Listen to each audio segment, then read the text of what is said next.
You're now tuned in to the Two Dudes, One Ball Fantasy Football Podcast.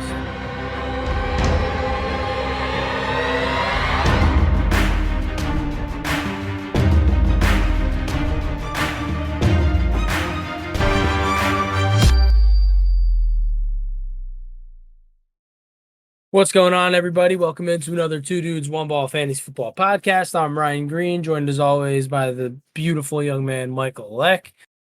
What's going on, Mike? How you been, brother? Good, man. Welcome back, man. It's been awesome. Another episode here for the hiatus. After the hiatus. Oh, yeah. Hell yeah. Yeah. Officially come to an end, our hiatus. Little time away, little break. Hopefully we can keep it rolling now. So today we're going to do another one of our shorter episodes here, and we're going to talk about an individual player. Obviously, the other day we did Josh Jacobs, so please check that out if you haven't already. As always, like, subscribe, hit us up on our socials. You see him right here. We'll shout him out at the end, Mike. You can. Sounds good, yeah, man. you wanna jump right into your boy here?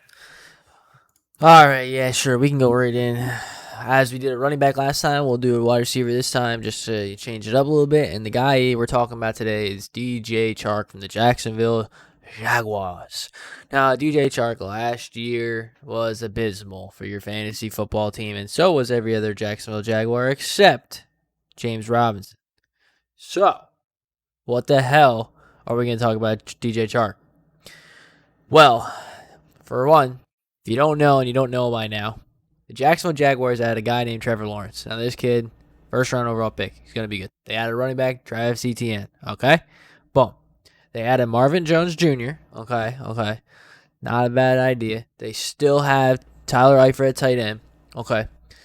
So now their offensive weapons increased by quarterback, running back, because they still have James Robinson, and they had another first-round pick in Travis Etienne. They have DJ Chark, Laviska Shenault, who played really good last year for a rookie, Marvin Jones, who is obviously your deep threat in Detroit the last few years, veteran. And then you have Tyler Eifert, who's just been a veteran tight end around the league. So, DJ Chark last year, I said it in the beginning, was abysmal because the team was terrible. They couldn't move the ball on offense. He did get targeted almost 100 times last year. So that's one good note right there. What's the exact number? He got exactly 93 targets. Okay. 53 catches. So he almost 50% of his targets were caught. That's fucking bad.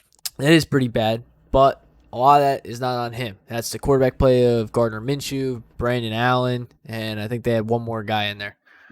Well, moving forward, he had 706 yards, 5 touchdowns, which is obviously down from what he had the year before in his breakout sophomore season where he finished as a wide receiver 17 with 118 targets, 73 catches, and 1,008 yards, and he had 8 touchdowns. He obviously did better that season, but that was also Minshew Magic season, so we had that.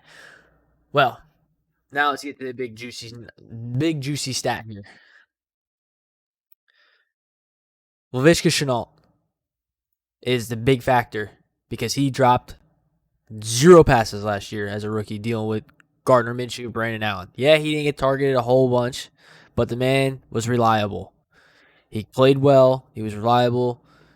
Go-to guy. I think it's somebody Trevor Lawrence is going to lean on. Being a second-year player, had a positive impact, shows good stuff on film for the coaching staff. He's well-taught, and he doesn't have off-the-field issues that DJ Chark had going into this offseason. Now, he dealt with depression and anger issues or something like that came out, what he's trying to deal with, which is more on the mental side than it was a physical. So, but I think Shenault, who actually finished better than Chark last year, will, I would say, take the lead role here in front of Chark. And I think Chark is still someone you can get in your later rounds, and especially where he's being his ADP is at for PPR, which is 12th. It's 120, the 12th round. Debating if you have 10, we do 10 people, so that's why I'm doing the 12th round. I think he's a steal there still.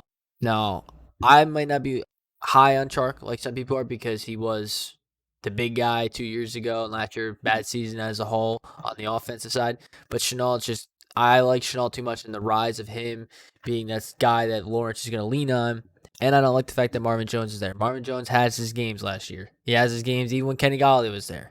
It just happens. It's annoying to deal with. So I'm going to stop going on a tangent here. I want to get your thoughts, Ryan, before we dig deeper onto DJ Chark. All right. So I just want to, I know you were doing a lot of beating around the bush there. I want you to just come out and say it right here, Mike. Do you or do you not like DJ Chark this year? I don't. You don't like DJ Chark. That's it. That's all I wanted to hear. Because now this is good because I actually do like DJ Chark. Now, I know I see all the reports about, Laviska Shenault's going off and whatever. He's been their most impressive player. But, we've seen it out of Chark for 2 years that he can come out and make plays. Obviously, last year it was more hit or miss and up and down than we'd like to see it. But even when he broke out 2 years ago, it was still, he'd have these bust games. He's a boomer bust kind of guy. So now when I say I like him, I'm not saying that he's going to be this, 4th, 5th round receiver, even 6th round receiver. But I think if you can get him, in those later rounds and you can have him as a bench guy or as your flex, I think that you could do worse. I mean, obviously Trevor Lawrence coming in, brand new quarterback. He doesn't have chemistry with any of these guys. So who's to say it's not Chark who, redeems himself this year and takes over that number 1 job? I mean, it's completely possible. And then as far as, the new coaching staff, they came in and said, who's the coach again? What's the dude's name? Urban Meyer. Urban Meyer comes in and he critiques DJ Chark's build, says he looks too skinny and weak or whatever the exact words were. And instead of Chark being a head case that everyone thinks he is and moping and whatever, being a bitch about it, what did he do? He put on, I forget what the exact number was, but it was almost 10 pounds of muscle or something. So he worked his ass off to, get into proper shape for his team. And I think that's a good sign for the year to come. Absolutely. I like DJ Chark. I've had him the last 2 years in several different leagues, and he's never been someone I really felt great about starting. But on bye weeks or injuries pop up, you could do a lot worse than a guy like DJ Chark on your team. Yeah, and I mean, I don't like Chark, but I also where he's at, I like for ADP wise, I like him, but I would like to see maybe Shenault take over and actually live up to what he did last year, but with a better offense. If he played that consistent, that reliable on a good offense, he would have been a decent option for fantasy. Now, Chark obviously can do that too. As we saw a couple years ago, he was a steady 14, 15-point guy where you can play in your flex, where last year, obviously, they took a hit. He was almost 10 points or 9 points a game. So it kind of sucked.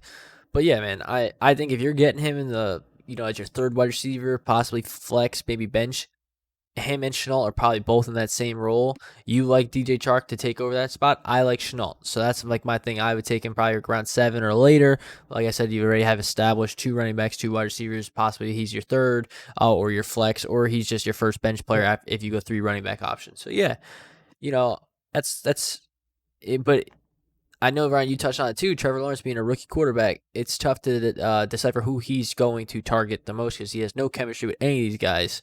Honestly, the only chemistry he's got is with ETN. That's came out of Clemson with them. Everybody else is brand new.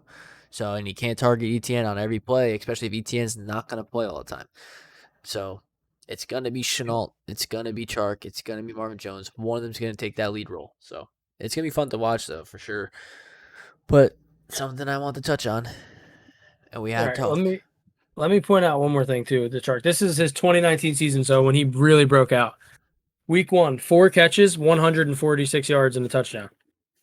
That was when he started catching people's attention, obviously. And then he comes out and he gets 9 targets, 7 catches, 55 yards and a touchdown week 2, 4 for 76 and 1, 4 for 44 and 0, 8 for 164 and 2. So he's blowing up. But then he has a stretch of games here where he's 3 for 40, 3 for 50, 6 for 70. That's not bad. 4 for 30. So he's been. My point really is what I'm trying to get at with showing some of those numbers is he's always been sort of boom or bust, but last year his booms were, I think he had 1 boom week. So, obviously being tied to a bad offense, hopefully Trevor Lawrence can come and build him back up. And I'm not going to lie, man, I really like Chark. And if he's slipping as late as he is, then I have no problem taking him, even reaching on him a little bit. Yeah, I mean, you bring up great points that 2 years ago when that was the team. He was more consistent than he was last year because the team was terrible last year. But on the other side, my guy Chark, Shenault, who I like more than Chark, was a little bit more consistent on a terrible offense last year. And I just think that's because the role he played, and he Oh, had right. No, you're 100% right. I'm not arguing the role. Like, I still think that Chenault could be a baller. I'm just saying that I think Chark still has potential potential upside to to be be. a good Yeah. player. Okay. Yeah, that's something I can get behind too. So that potentially is where I would be. But Chenault over Chark is my motto this year. All right.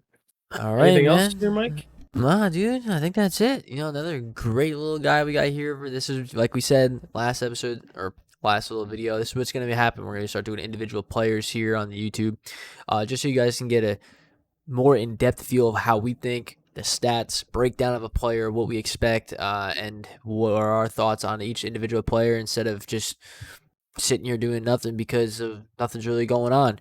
So, What do you hold on real quick? When do you want to make the cutoff here, Mike, for when we start getting back into the bigger, longer longer episodes? episodes? Do you think Yeah. August? I mean, yeah, sometime in July probably. End Maybe of July, early yeah. August? Yeah, definitely. Somewhere around All there. right. We'll get back to that. But we have a lot of players we want to cover for you guys individually so you have an idea of what our mindsets are, why we like players, what their stats were if you don't remember, because it's been 6-7 months since a player really has played and you may have forgot. So that's what we're here to remind you guys for. So with that, again, subscribe to the YouTube channel, get notifications when these videos drop, like the videos. Tell us give us your feedback. Tell us in the comments, hey man, I like this guy because that guy. Yo, Mike, you're stupid for thinking that Chenault's better than Chark. Whatever it is. As always, follow the socials too. It's at 2dudes1ball FF on Instagram and at 2dudes1ball on Twitter. Follow us, send us messages if you got, hey, can you guys do an episode on this? And we'll answer you. Yeah, we got that one coming up. If you're interested in somebody you want to know, let us know. Yes, sir. That's what I was just gonna say, Mike. Comment below who you want us to touch on. If there's some guys that you're thinking about, we got a list of names, but if you guys want to add to it, we'll be more than happy to accommodate what you guys want. And we're trying to stay around real quick the higher end range players. We're not gonna pull out some random Tim Patrick on the Broncos and guys or with something. a little bit of controversy around them. Exactly. So expect more of this in the future, guys. We like doing this, and we hope you guys like it too. God bless. See you guys. Peace and love. Thank you for listening to the Two Dudes, One Ball Fantasy Football Podcast. Please like, subscribe, and comment below.